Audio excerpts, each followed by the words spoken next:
It's time for another edition of Coach's Corner with women's basketball coach Matilda Mossman.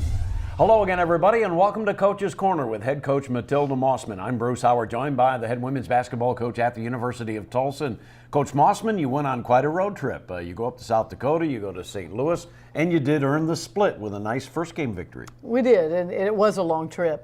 Plus, you had finals the whole week before that, so we finished up finals at 11:30 Thursday, got in a practice, got to the airport, but then by the time you fly through Denver to Sioux Falls and then bus ride down to Vermilion, it was about an 8.5 hour travel time.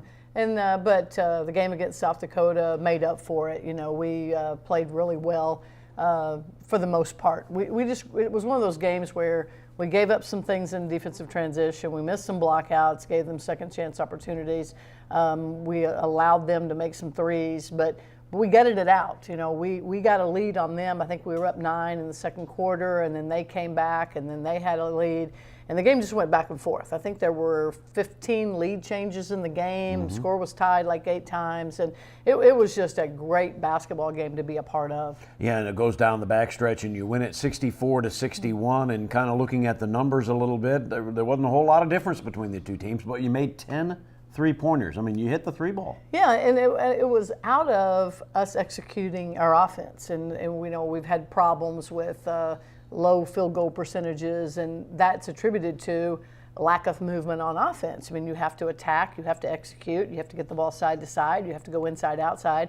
And for the most part against South Dakota, we did that really well, and that led to a lot of rhythm threes, and which allowed us to go 10 for 20 from the three-point line. Tatiana Perez led you with 17, and she had a total of 4 3-pointers. Ebony Parker had 3 3-pointers. Those two really did a nice job on your perimeter shooting, didn't they? They did, and for Tati, at least 3 of her threes came off of execution at the end of a shot clock. I think all 3 of them came with about less than 5 seconds on the shot clock. So not only did she shoot the 3 well, she hit shots at key times.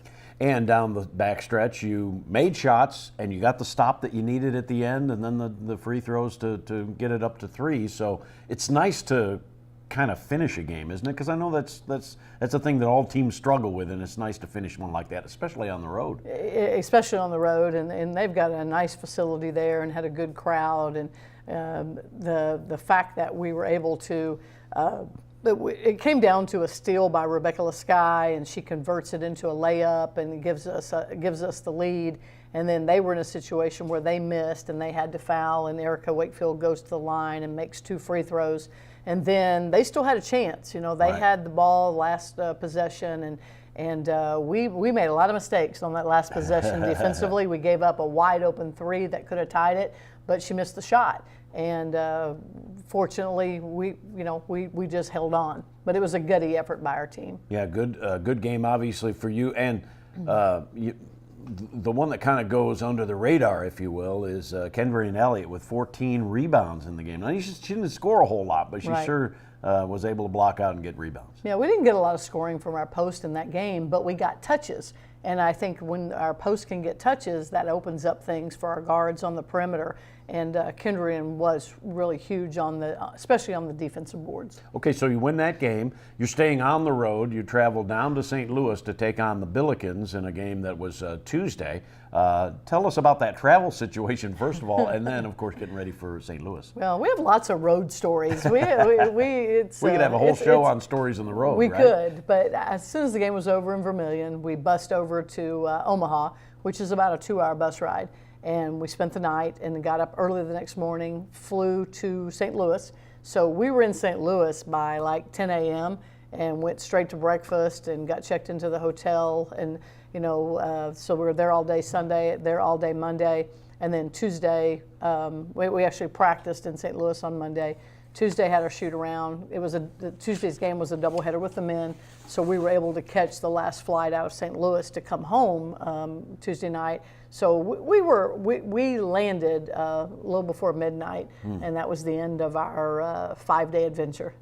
In the meantime, you go and you play against St. Louis, and they really got you early, and you were in the St. Louis 2 days ahead of time, as you mentioned, so no excuses there, but they just shot the ball early, didn't they? Yeah, they did. They shot like 62% in the first quarter, and in the first quarter, we're down 21-10.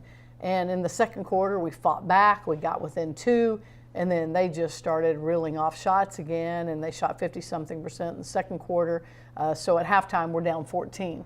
And then what was interesting though, we found a group in the last 9 minutes of the game. We got down 25 in the fourth quarter, and we found a group that just all of a sudden had urgency.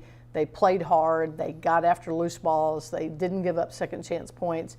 And that group got us back to within 11, and 11 was the final margin. But that's a big hole to climb out of when you're 25 down. But I'm really proud of the effort we had in the last 9 minutes of the game. And isn't that interesting? I mean, you always try to cobble together the right combinations, and sometimes you're kind of searching and plugging people in back and forth, but you found a nice combination at the end. We did, and we've had other combinations in the end of other games. So you never know. But that combination Tuesday night was one that was working, and we stayed with it through the end of the game. It's almost like we just kind of ran out of time. And Shug Dixon just had an unbelievable game, 33 points. What can you say about her performance? Well, St. Louis is her hometown, and so she had a lot of people there. Her high school coach was there. She brought her team. Shug's family was there, and grandma's in there, yelling as loud as anybody. And so that's really neat when you can take a kid back home and play in front of her hometown, and she has a career night like that. And she got off to a slow start, didn't make shots early on, but she stayed with it, didn't get down on herself. And when you're in that situation, you can really feel a lot of pressure because people are there to watch you. And by not getting off to a good start, it would have been easy for her to get frustrated and to hang her head, but she never did that. She just kept coming back, and it's kind of like, your outside shot's not falling, let's go get layups. And so she went and got layups, and that gave her a little confidence. And she had one really nice move where she attacked a kid, and the kid backs off about 3 feet, and Shug just kind of pulled it back and knocked down a 3. And she did some really special things in that game. Well, in 33 points, one of the best ever in TU women's basketball history. I think maybe the third or fourth best ever performance, and that one goes up in the record books then, doesn't it? Yeah, it gets up there with Jillian Robbins and Allison Curtin kind of stuff. But it's Shug's sophomore year. She's still got a lot of growing to do. She's still going to get better. And I don't think that's the last time we're going to see a performance like that. But you didn't overall shoot the ball especially well, about 36%, and then all of a sudden the 3 ball went away. You were 10 for 20 in that game in South Dakota, and you're 4 for 18 in this game. Yeah, and it goes back to, the execution against South Dakota, where we moved the ball side to side, we attacked baseline, and when you attack the baseline, it opens up so many things in terms of a kick to the drift on the weak side, an extra pass, finding the post in the lane. But against St. Louis, we didn't get as many of those opportunities. We just didn't move the ball as well. So, thankfully, Shug came up big with her scoring. We just couldn't get a lot of scoring from anybody else. And of course, now you're down the backstretch in the non-conference season. You have one more game, and we'll talk about that in a moment. But at this point at 5-7, where are you as a team? Well, a little frustrated, I think. We've had some games that, we didn't have everybody available, and we were missing key people. And it's not an excuse. That's just a fact. The reality is sometimes you are going to be shorthanded, so other people have to step up. And then we've also had some games where we had people out with injury.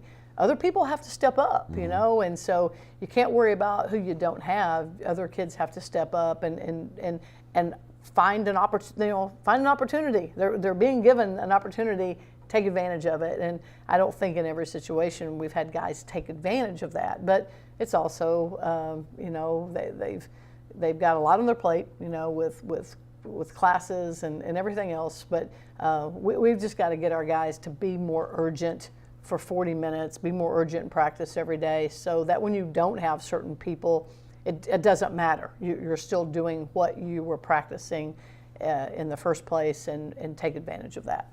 In a moment, we'll be back and we will talk about the final non-league game before conference play begins, and that's after this timeout.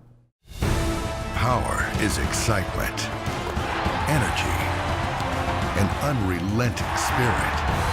Its success is realized on the court, and its passion is felt in the hearts of players, coaches, and fans. And it all comes together in a conference known as the American Power for Life. Welcome back to Coach's Corner. University of Tulsa with their final non-league game coming up on Friday. 1 o'clock is the tip time against Arkansas State, and you had a barn burner last year against Arkansas State, didn't you? We did. We went up to Jonesboro and scored 80 points, but we lost by 3. So it's been a good rivalry. We've had some great games with Arkansas State. They're 5-5 on the year right now. So, but you know they didn't have a real good record last year when we played them. And we were one of their 5 or 6 wins on the year, but they've improved. They've got a lot of the same guys back.